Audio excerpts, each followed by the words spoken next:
Welcome back, everyone. Today on the Joseph Carlson Show, we have a special episode. I recently just hit a major landmark across both of my portfolios. If you're new to the channel, I have two YouTube channels. We have the Joseph Carlson YouTube channel, which is the one you're viewing now, that typically follows the passive income portfolio.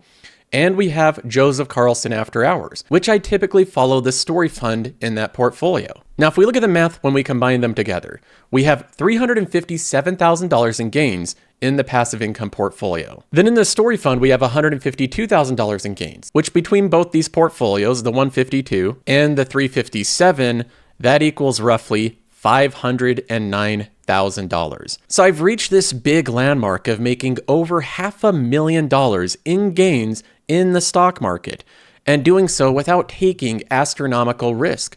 There's been no options, no leverage, no all-inning a single company. This has been accomplished by investing in a very disciplined investing strategy, buying only very high-quality companies, letting them compound, having very low turnover. These gains of $509,000 across these two portfolios has also been accomplished in a relatively short amount of time. For example, if I pull up an old video, this is on the Joseph Carlson channel, this video is still live.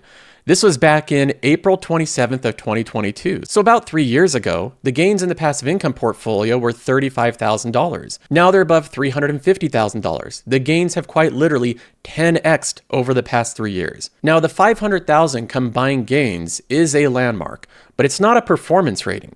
When we look at the actual performance of these portfolios, it's quite good. If we benchmark them against the S&P 500 and the QQQ, the two major benchmarks, both portfolios outperform them going years back, since the beginning of 2022, with the passive income portfolio having a CAGR of 9.27%. The story fund has a CAGR of 16.52%. So this strategy is working. It's outperforming the benchmark index. So far, things are going well with the portfolio, but this also hasn't been without a lot of lessons learned, a lot of adaptation, a lot of growing over the years as an investor.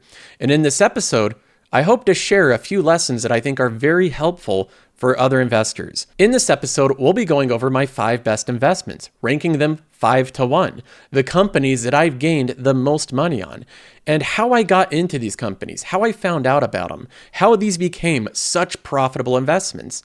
We're also going to be matching them up against my 5 worst investments, the companies ranked 5 to 1 that I've lost the most amount of money on.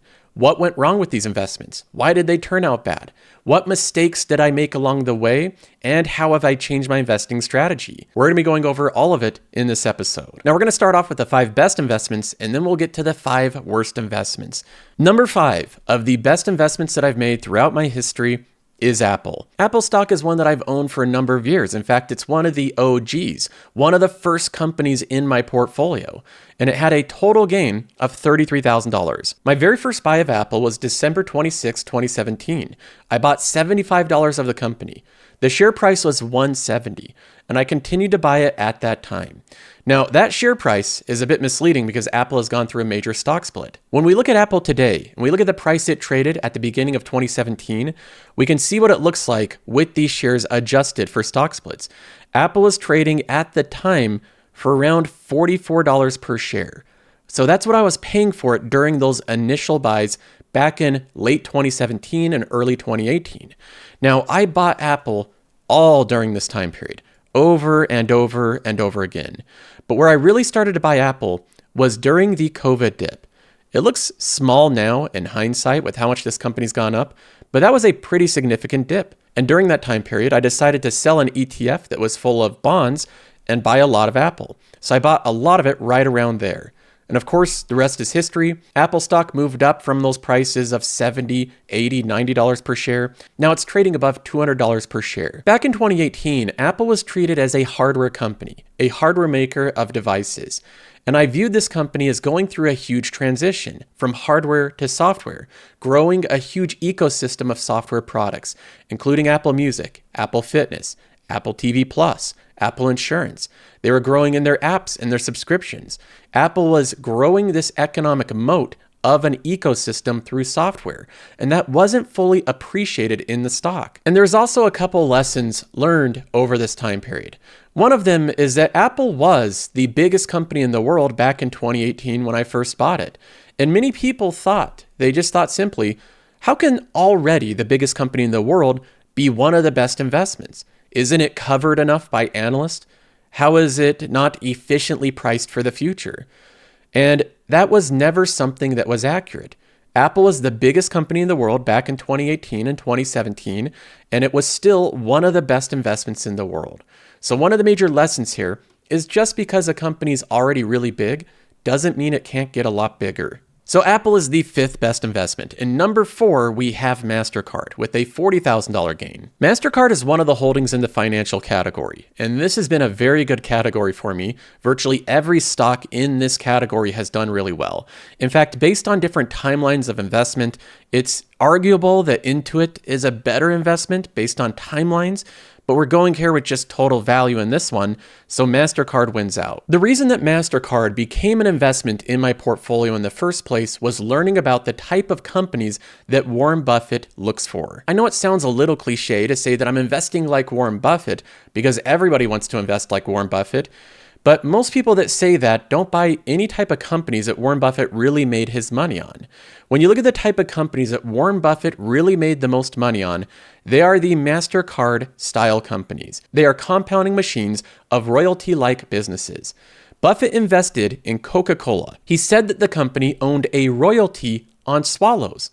And Buffett actually did the math to show that he estimated there was probably 7.2 billion a day, and the average gulp is 1 ounce. With his ownership of Coca-Cola, Buffett enjoyed a royalty on these swallows, a large percentage of every gulp of soda for the next 100 years. That's the way he viewed this company. He was buying a license for people buying drinks. He also said Coca-Cola had the desirable attributes of a highly efficient business. It requires very little capital to be reinvested each year, allowing it to disperse the majority of its profits back to the shareholder. Buffett now earns more than half every single year in pure dividends from Coca-Cola than what he originally paid for his original stake in the company. Now again, Warren Buffett said that Coca-Cola is possibly the best business in the world. But that was a long time ago when he originally said that. He's since then said that businesses that are possibly even better are ones that have a royalty on the growth of other businesses. Think about that for a minute. What type of company has a royalty on the growth of other companies? Payment processors, specifically the rails for payment, MasterCard and Visa. Anytime any other company grows its profits, if they accept MasterCard or Visa, MasterCard and Visa's profits grow. As a baseline, they grow on the backs of work of other business. So I bought into MasterCard on the premise that this company was a royalty of all future growth of virtually all business across planet Earth. Every single one of them that in effect accepted MasterCard.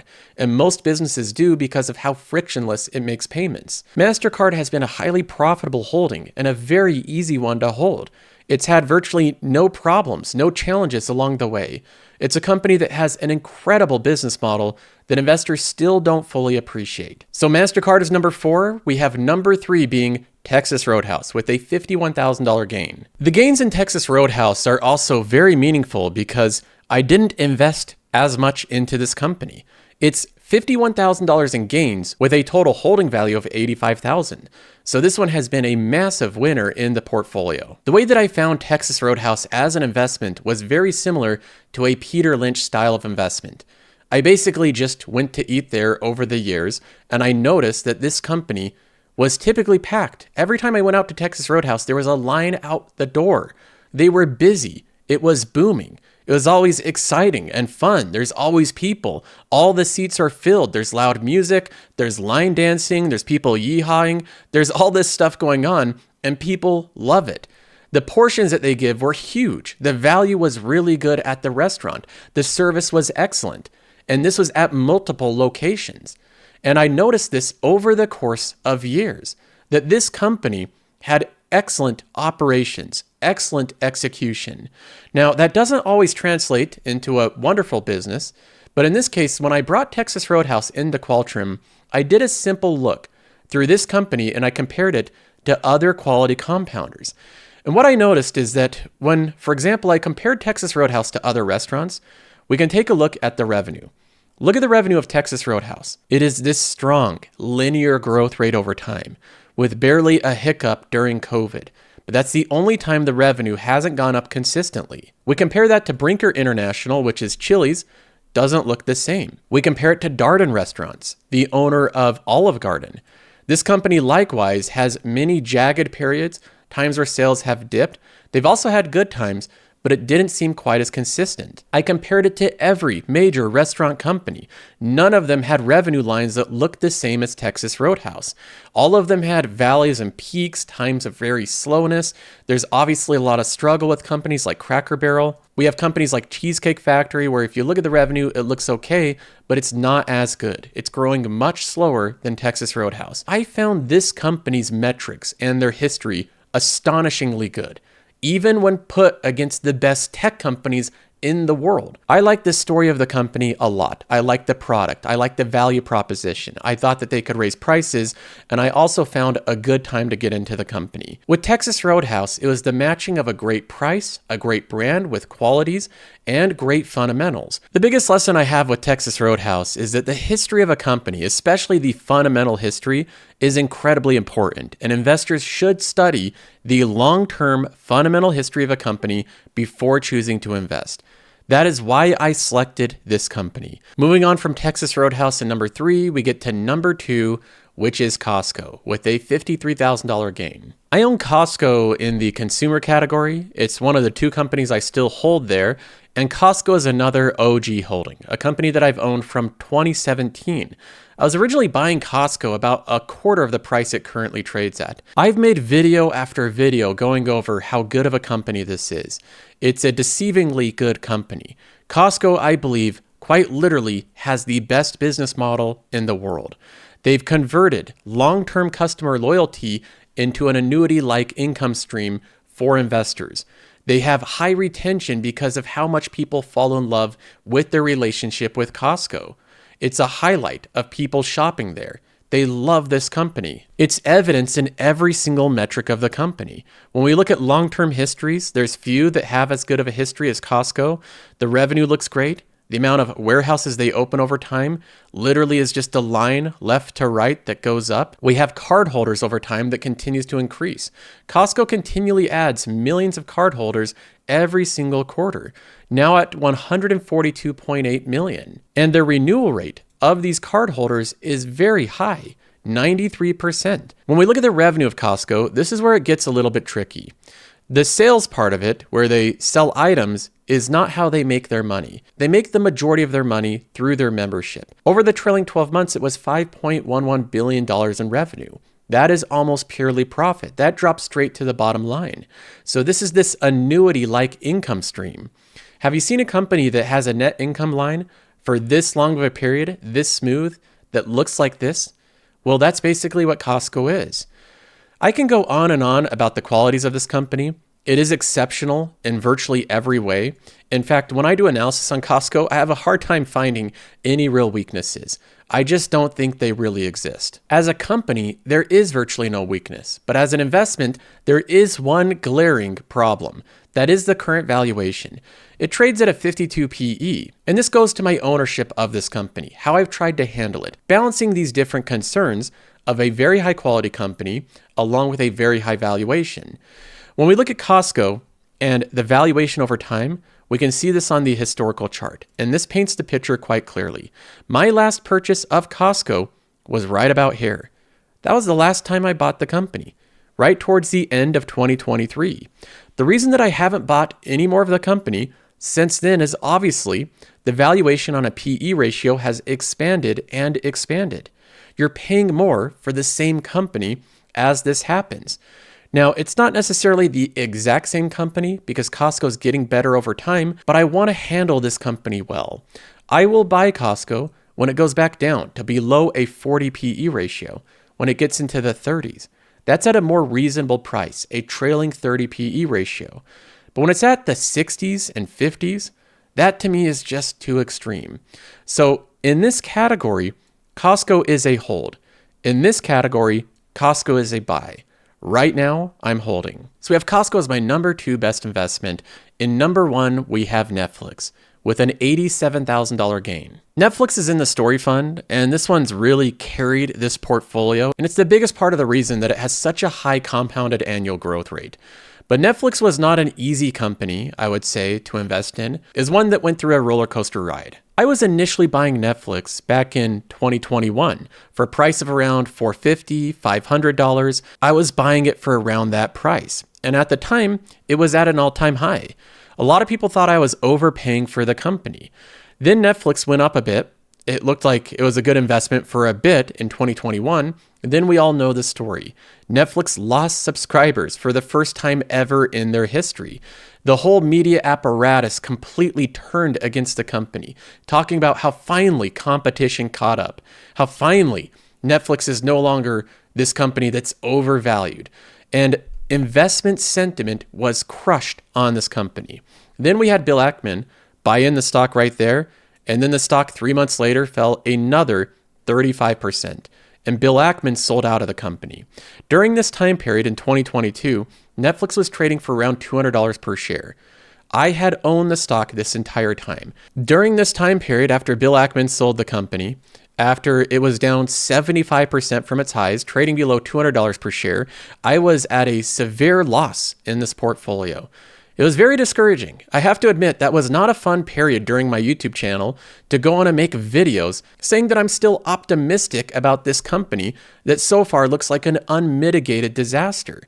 Just think about this for a minute. If you erase everything to the right of this line, it looks pretty awful. It looks like you're a bad investor that made a huge mistake.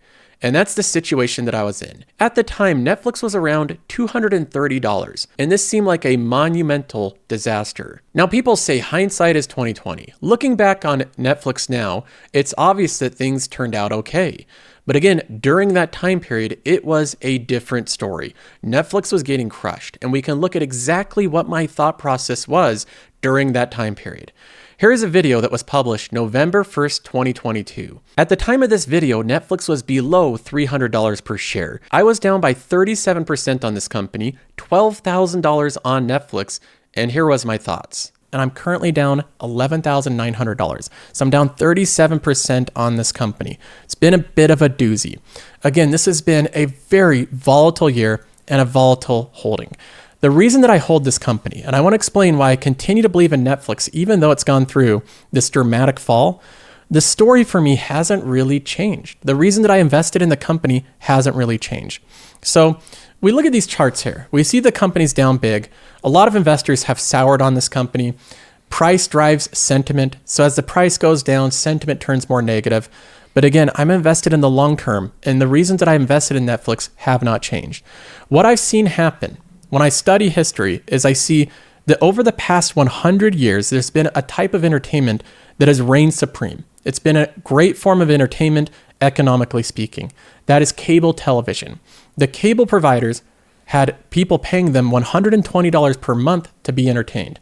And you have all these channels combined, and then they advertise on top of that.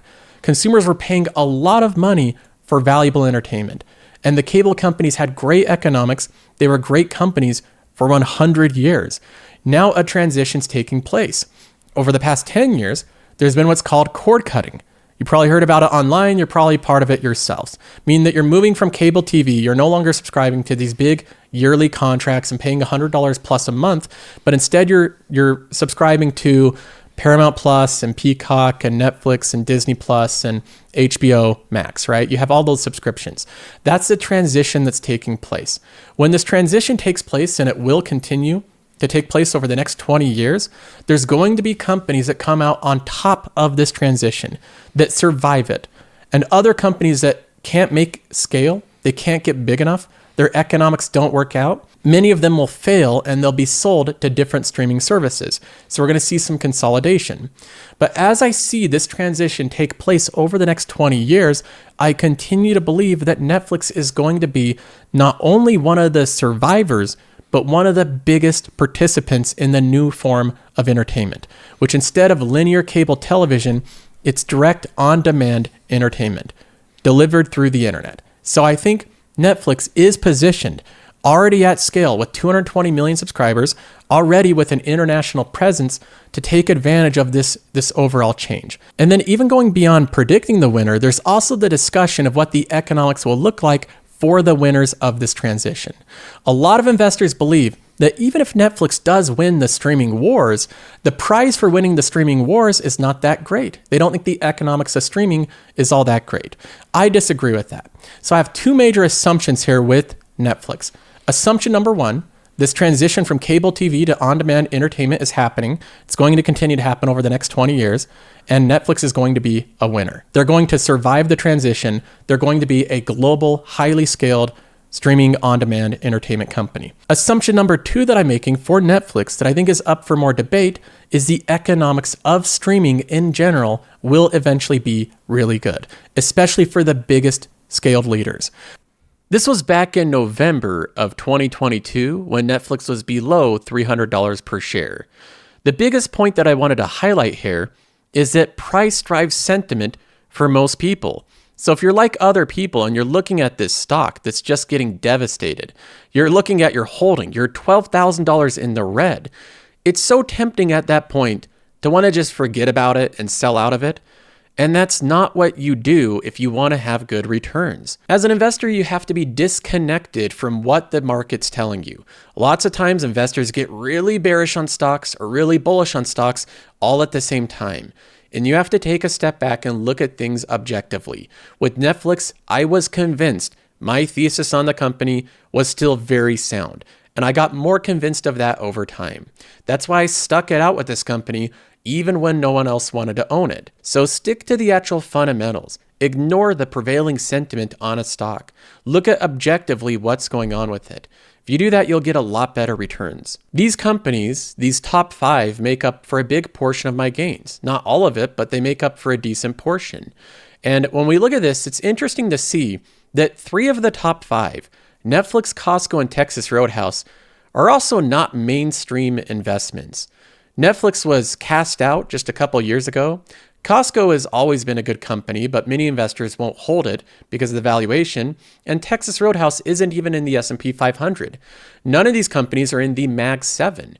So I've made the 3 biggest winners in my portfolio as ones that are unique to my investment style. The shared characteristics between all of these companies is that they're exceptional. They have incredibly good fundamentals for long periods of time, and they're companies that have highly recurring revenue streams. All of these except for Texas Roadhouse have many forms of subscription or highly recurring revenue, and they typically have margin expansion. Now, we move over to the worst investments, and this is where we get to a lot of big lessons learned. I think that you can learn a lot of lessons with your good investments, but I definitely think you learn bigger lessons and faster lessons with your worst investments. When we look at my worst investments, this takes me way back to older investing styles, a lot of inexperience in the market, and simply just doing silly things. Now, luckily, I'll just give this caveat. One thing that's been nice about my investment arc over time is that I learned a lot of the hard lessons with far smaller amounts of money. I was just simply working with way less money while making these dumb mistakes. So a lot of the dumb companies I was buying, the really low quality ones, the ones where I was going into categories I didn't really know, this whole exploratory phase was with like $20,000 or $30,000. It wasn't with a massive portfolio. So this worked to my benefit. I learned a lot of great lessons with a small amount of money so that I could adapt and improve and refine my thesis and my overall investing strategy when I had a lot more capital to use. So by comparison, my worst investments really are not that bad. Most of them, in fact, I really scavenged through to try to find where I lost the most money, and there's not that many companies that I've lost money on. But in number 5, we certainly have one of them, and it's Boeing. Now, Boeing's a company that I will say, if I had more money invested in it, it would have been really bad. If we look at my history with this company, it is one of my most mismanaged positions, possibly in my portfolio, but it is with a relatively small amount of money. I bought it initially at a share price of around $366. So that's what I was paying. And I bought, I believe, around $700 of it. And then I ended up selling it at around $99 per share. So around a third of the value I initially paid, I sold it for. A terrible, terrible investment. It's not all my fault. In this case, there was actually some massive, somewhat unexpected problems with Boeing. For example, if we look at the share price over the past 10 years, the 300s again was where I was buying this company. I was paying what now looks like top dollar for it. And then it just plunged out of nowhere to $99. And that's exactly where I said, I don't want to own this company anymore. The reason that this happened, it had to do with something called the MCAS system. It's a system for stabilizing a plane when it's in a nose-up position. It helps put the plane back into a nose-down position. Boeing had this MCAS system, and they had unique software problems where it started to falsely detect that it was in a nose-up position, and it would push the plane in a nose-down position. Well, this caused a plane to crash soon after takeoff, and that was a Boeing plane, killing all the passengers and the pilots. And then it happened again only 6 months later. This led to huge investigations. It led to the CEO getting fired from the company. It led to all this bad press, so much expense, so much looking at everything. Obviously, this was a big scandal. And at the time period, I just realized I don't want anything to do with this company anymore. I don't trust the leadership. I don't like how complex the company is. And I just don't think it has a great future. So I sold the company. Now, obviously, I sold it at a bad time. I literally picked the very bottom to sell it. But at the time, I just wanted to get out. I wanted to move on. If I was a bit more patient, I could have just waited one more year and Boeing would have recovered the majority of its loss. I could have handled this company a lot better. One of the big lessons I learned here is that I don't like investing in operationally complex companies. Ones like Boeing are incredibly complex. So even though I initially looked at this company as a duopoly, I underestimated the complexity and the risks involved in this company. And I won't invest in companies like this ever again. So Boeing is my 5th worst loss in the portfolio. They only get worse from here. Next up, we have Domino's, which again is not that bad. I only lost $500 on this company, but this was a very unnecessary loss. It's one that I just don't need to have in my portfolio. It was a minor thing, but it was really unnecessary. I bought into Domino's and I simply just sold the company 3 months later because I changed my mind. That's the story of Domino's. The share price was roughly the same, so I lost around $500, but this was an example of not having thorough research when investing in a company. If you change your mind only after 3 months of owning a company, that means you didn't do enough research on it, or you just made a big mistake during your research. If you're a long-term investor, you shouldn't have situations where you're buying in and selling out of companies on a very short-term basis. I really looked at Domino's as an example that I need to do more thorough research and really want to own the company for the long term. Now we move on from number 4 of my worst investments, Domino's, to the 3rd worst, which is NRZ. I lost $2,000 on this company. And you probably haven't heard of the company because it's not notable in any way. It was called New Residential REIT.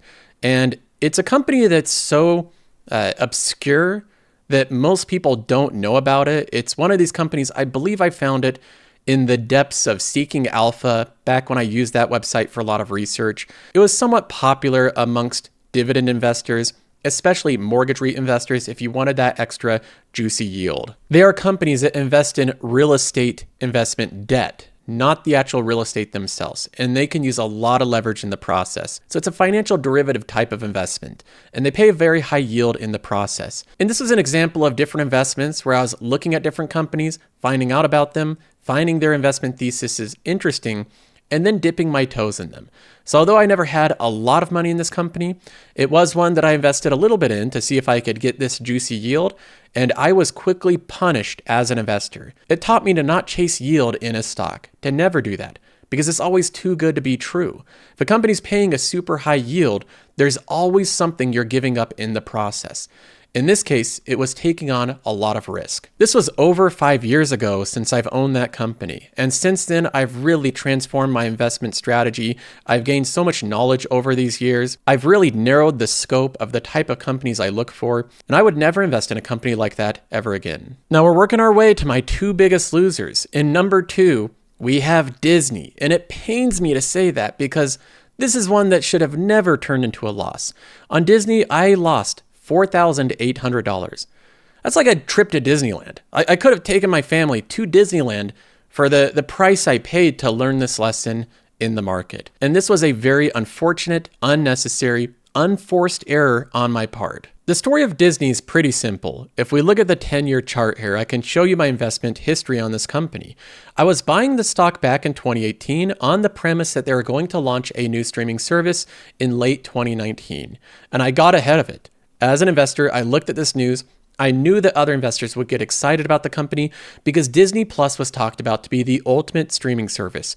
It had all of Disney's content, their entire library. They were taking things off of Netflix to put onto Disney Plus. On top of that, they had new key series like The Mandalorian. They're going to make this the ultimate Disney library and started off at only $6 per month. How could that be beaten? That, of course, was going to be a huge success. Now, later on, after buying the company for around $110, we have the company's stock price go up as other investors get really excited when they did a demo.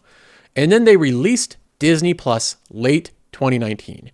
And this was a huge success. It was the fastest growing streaming service ever, with 10 million people signing up on day one, crashing the servers, exactly like you'd want to see. Now, during this time period, I'm smiling ear to ear. I've made a lot of money on Disney. It feels good. Then we had COVID. That caused the stock price to drop down. I went into the red, but Disney really wasn't the focus then because every stock dropped. Disney was just one of them. Then we had renewed optimism with Disney. The parks were opening. The streaming service was growing rapidly. In 2020 and in 2021, the stock price hit an all-time high, trading above $200 per share. I was around $15,000 in the green on this company. And of course, this enthusiasm quickly wore off as Disney's financials started to look worse and worse and worse.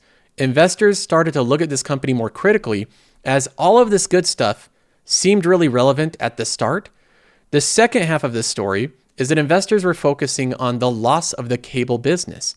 All of the benefits that they had in streaming were being outweighed by the decline in linear cable television, of which Disney's massive in.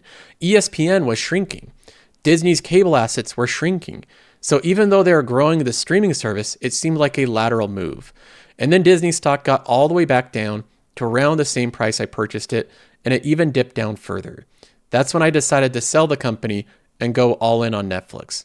Now, I don't regret that decision of deciding to sell the company and putting my money in Netflix, but what I do regret is not having more thorough research on this company. Many people will look at this and say that the problem here was not selling at the high, which I do agree. I wish I would have trimmed or sold the position on the highs. Of course, I wish that was the case, but I believe the biggest problem with my analysis on Disney was not fully appreciating how bad a huge portion of their business was.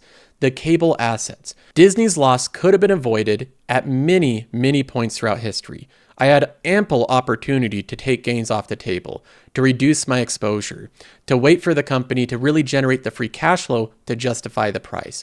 But instead, I was greedy. I held on to the stock.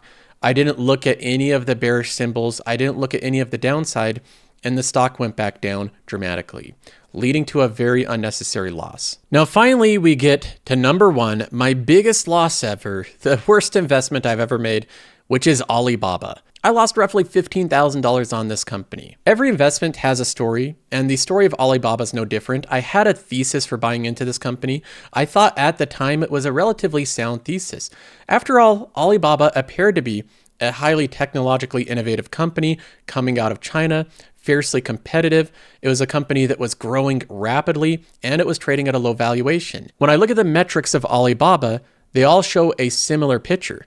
They grew fast for a time, and then they almost stopped. They decelerated to where they were a slow growth company. It happened in 2021.